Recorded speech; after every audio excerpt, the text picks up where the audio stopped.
Wisuda Tahfiz Al-Quran dan wisuda kelas 7 SMA Islam Terpadu Al-Furqon Angkatan ke-8 tahun 2021-2022 sedikit berbeda. Wisuda yang digelar di Hotel Santika Premier Palembang Sabtu 18 Juni diwarnai penampilan siswa.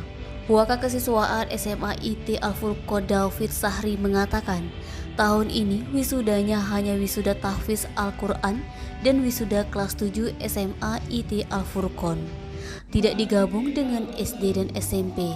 Seluruh siswa yang mengikuti wisuda menampilkan skill masing-masing yang didapat selama belajar di SMA IT Al-Furqon. Mulai dari pembawa acara tari jarot, karate, taekwondo, paskibraka, serta penampilan lainnya.